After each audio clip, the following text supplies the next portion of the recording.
Assalamualaikum warahmatullahi wabarakatuh. Kami dari kelompok 5. Sebelumnya perkenalkan, nama saya Muji Diana. Saya Hafid Adami. Saya Adi Teresa Alamsyah. Kami di sini akan mempresentasikan materi tentang struktur dasar sistem operasi.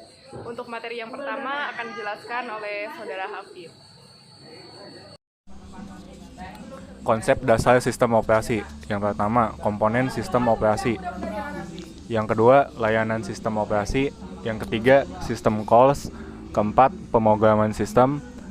Yang kelima, struktur sistem. Yang keenam, mesin virtual. Yang ketujuh, sistem generation. Yang kedelapan, rancangan sistem. Selanjutnya, komponen sistem.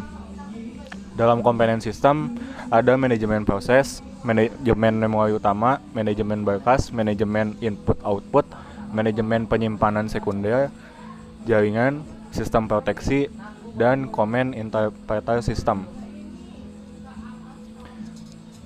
Selanjutnya, manajemen proses. Proses adalah sebuah program yang sedang dijalankan atau dieksekusi. Suatu proses membutuhkan sumber daya pada saat eksekusi. Sistem operasi bertanggung jawab terhadap aktivitas yang berhubungan dengan manajemen proses. Yang pertama, pembuatan dan penghapusan proses. Yang kedua, penundaan dan pelanjutan proses.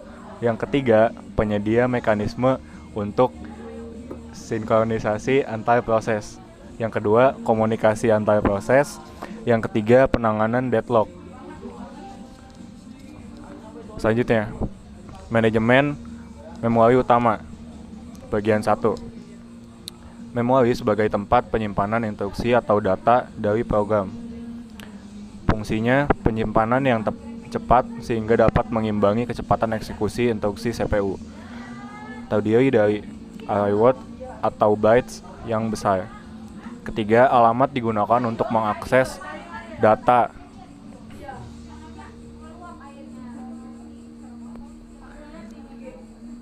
Manajemen memori utama bagian 2. Umumnya, main memori bersifat volatile atau tidak permanen. Isinya akan hilang jika komputer dimatikan. Ketiga, sistem operasi bertanggung jawab untuk aktivitas berikut yang berhubungan dengan manajemen memori. Yang pertama, melacak pemakaian memori.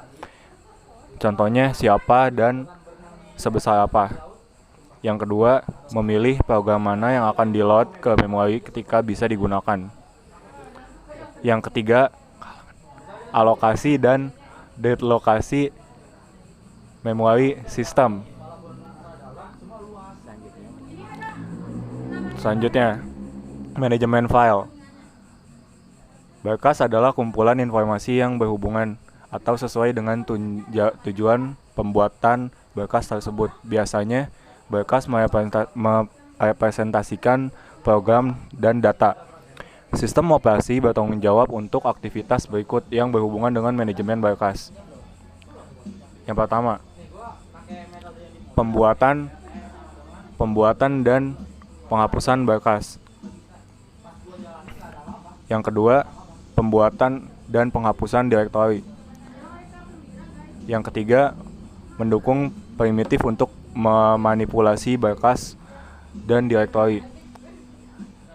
Yang keempat, memetakan berkas pada sistem sekunder.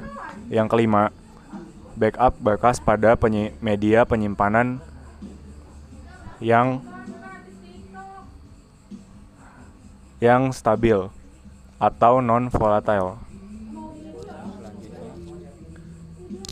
Selanjutnya akan dilanjut oleh teman saya Muji Diana.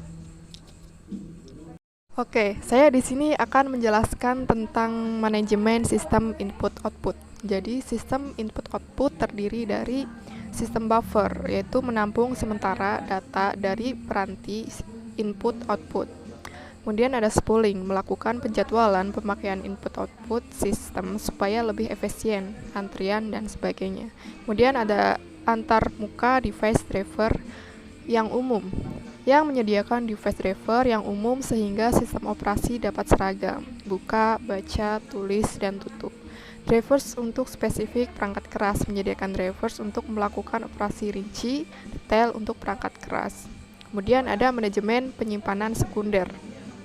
penyimpanan sekunder, yaitu karena memori utama bersifat sementara dan kapasitasnya terlalu kecil, maka untuk menyimpan semua data dan program secara permanen, sistem komputer harus menyediakan penyimpanan sekunder untuk dijadikan backup memori utama. Kemudian sistem operasi bertanggung jawab dalam aktivitas yang berhubungan dengan manajemen penyimpanan sekunder, manajemen ruang kosong, alokasi penyimpanan, penjadwalan disk. Kemudian ada jaringan sistem terdistribusi. Sistem terdistribusi adalah kumpulan prosesor yang tidak berbagi memori atau clock. Setiap prosesor memiliki memori lokal masing-masing. Kemudian ada prosesor-prosesor dalam sistem terhubung dalam jaringan komunikasi. Sistem terdistribusi menyediakan akses pengguna ke bermacam-macam sumber daya. Akses tersebut menyebabkan peningkatan kecepatan komputasi, peningkatan penyediaan data, dan juga peningkatan keandalan. Kemudian, sistem proteksi. Sistem proteksi berkenan dengan mekanisme untuk mengontrol akses yang dilakukan oleh program, prosesor, pengguna sistem maupun pengguna sumber daya.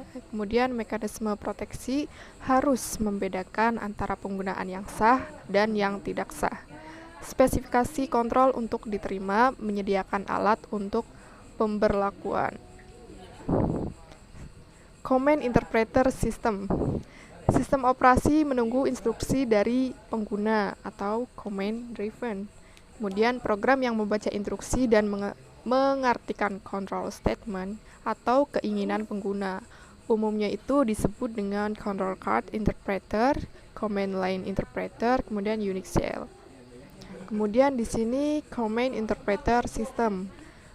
Command interpreter system sangat bervariasi dari satu sistem operasi ke sistem operasi yang lain dan disesuaikan dengan tujuan dan teknologi input-output peranti yang ada. Contohnya CLI, Windows, Pen-based atau Touch, dan lain-lain. Kemudian untuk materi berikutnya akan disampaikan oleh Aditya. Oke. Assalamualaikum warahmatullahi wabarakatuh. Di sini saya akan menjelaskan tentang pelayanan sistem operasi yang bagian 1. Di sini juga ada eksekusi program yang dimana melewat program ke memori dan menjalankan run. Yang kedua, operasi input-output.